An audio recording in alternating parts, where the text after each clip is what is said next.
Dua pelaku komplotan pencurian disertai pembunuhan telah ditangkap pihak kepolisian berkat kamera pemantau atau CCTV dari rumah korban. Apa pelajaran dari kasus perampokan disertai pembunuhan ini? Apa yang perlu dilakukan masyarakat untuk memperkecil? Kita lakukan bersama, memperkecil kemungkinan menjadi korban. Kita bahas bersama kriminolog Eva Zulfa. Selamat malam Bu Eva. Bu Eva, ini banyak hal yang mengejutkan. Rumahnya pagarnya tinggi, di tempat umum, dilakukannya diduga jam 3 sore, ramai-ramainya.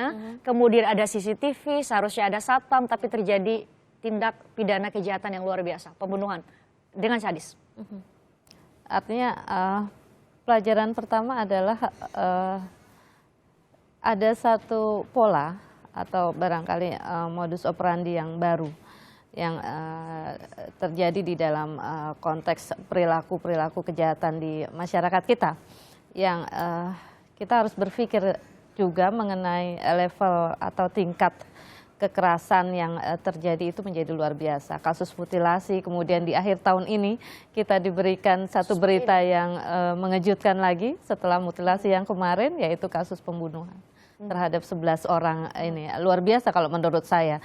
Sehingga barangkali menjadi PR ya bagi petugas keamanan maupun masyarakat pada umumnya untuk berpikir tentang bagaimana tindakan pengamanan, karena kita lihat CCTV tidak cukup, satpam tidak cukup, tembok besar di rumah itu juga tidak cukup untuk mengamankan kita sekeluarga gitu. Tapi kemudian ini kan membuat kita bertanya, tempat dulu kalau mau menghindari kejahatan katanya jangan di tempat sepi, carilah tempat yang ramai, carilah di tempat yang aman. Pagar tinggi itu adalah bentuk pengamanan untuk memberikan rasa aman kepada orang yang di rumah. Namun kemudian menjadi kontra, hal yang terjadi adalah sebaliknya.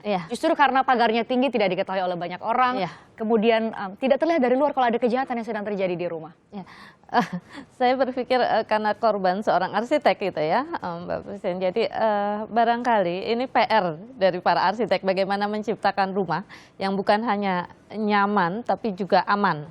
Aman dalam pengertian kita memperhitungkan apakah kemudian katakanlah pagar atau tembok-tembok yang dibangun itu sudah memberikan perlindungan. Apakah misalnya bentuk kamar mandi yang kelihatannya efisien di bawah tangga, ternyata justru menjadi perangkap maut tanpa ventilasi sama sekali. Itu juga kita harus berpikir ulang mengenai keamanan-keamanan untuk lingkungan rumah kita. Bukan hanya kita bicara soal perilaku kejahatannya, tapi kemungkinan penggunaan ruang, penggunaan sarana-sarana yang memungkinkan orang untuk melakukan kejahatan. Bu Eva, kalau kita lihat kan pelakunya bahkan salah satu yang ditembak dan tewas adalah residivis. Artinya mereka sebenarnya sudah pernah melakukan tindak pidana dan berulang-ulang. Informasi awal justru ditemukan juga atau diperoleh dari polisi dari tersangka lain atau pelaku lain dari kasus yang serupa. Ini kok tidak ada efek jerak ketika mereka sudah dipidana dan kemudian mengulang lagi tindak pidana yang sama? Oke, kalau kita lihat sebetulnya angka residif di Indonesia itu relatif lebih kecil kalau dibandingkan atau di-compare dengan negara-negara lain. Artinya apa? Kalau kita mau bicara soal statistik, harusnya proses pembinaan di lembaga pemasyarakatan kita berjalan baik. Terbilang ya, baik.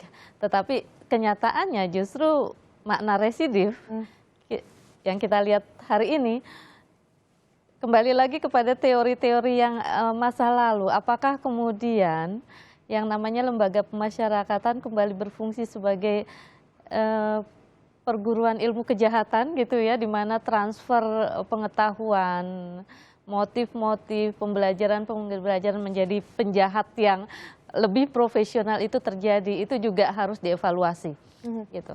Kalau artinya apa? Kalau dalam konteks yang barangkali secara umumnya saya hanya mengatakan bahwa bukan kemudian kita mengatakan pendidikan atau pembelajaran di lembaga pemasyarakatan buruk, tapi buktinya ada fakta seperti ini. Kasus ini menjadi PR untuk mengevaluasi kembali apakah kemudian kurikulum pemasyarakatan itu sudah berjalan dengan baik atau belum. Kalau melihat dari kejadian dilakukan pada sore hari di tempat yang terbilang ramai karena rumah itu persis berada di jalan raya, kemudian mereka masuk tanpa diketahui dan tanpa ada hal-hal yang terlihat janggal sehingga orang dari luar bisa melihat ada kejadian di dalam. Apa yang tengah terjadi dengan para pelaku kejahatan kita? Sedemikian canggihnya mereka. Boleh saya berpikir agak berbeda dengan Mbak Presiden ya. Boleh, boleh, boleh. Barangkali justru keramaian itulah yang melindungi mereka ketika melakukan kejahatan. Ketika ramai, orang menjadi tidak peduli terhadap sesamanya, kepentingan-kepentingan masing-masing saja, sehingga kemudian orang lalu lalang di sekitar kita itu tidak kita pedulikan. Atau barangkali di siang hari. Kalau siang hari, kalau malam hari, penjagaan menjadi lebih ketat. Sementara di siang hari kita lebih longgar. karena ruangan kita semuanya bercahaya, semuanya terang, penjagaan menjadi lebih longgar. Jadi kalau saya boleh mengatakan, pasti para pelaku ini sudah mempelajari situasi dan kondisi sekeliling. Iya, sekeliling tempat tinggal. Dan waktu itulah menurut mereka adalah waktu yang paling ideal untuk kemudian melakukan aksinya. Sore hari, ya, saat ramai. Betul, kita perlu evaluasi. Ya, jangan-jangan itu yang terjadi dalam sistem keamanan di banyak sekali komplek-komplek perumahan di kita ketika siang hari orang menjadi abai, sementara penjagaan diperketat malam hari karena dianggap malam hari resiko jauh. Jadi kalau misalnya semua hal kemudian berbanding terbalik, kalau mau aman carilah tempat yang ramai, jangan di malam hari, tapi di hari patah semua. Lalu apa yang bisa kita lakukan bersama? Ini untuk mencegah jangan sampai tindak pidana serupa, apapun itu, tindak pidana kejahatan apapun, tidak terjadi lagi. Oke, saya kira yang pertama adalah membangun kesadaran dari masyarakat untuk kita saling membantu lah, ya, saling peduli terhadap sesama. Karena seperti yang tadi saya katakan, tempat ramai belum tentu aman. Ya, bisa jadi ramai, bahkan siang hari belum tentu aman. Ketika apa? Ketika itu justru menjadikan kita abai terhadap situasi dan kondisi sekeliling. Nah, oleh karena itu kalau kita peduli terhadap sesama, saling menjaga, saling mengawasi, saling melihat terhadap apakah teman kita, tetangga kita sakit, apakah dia lapar, apakah terjadi kekerasan, atau penggunaan narkoba dan lain sebagainya. Saya kira mata dan telinga dari para penegak hukum itu sesungguhnya ada di masyarakat.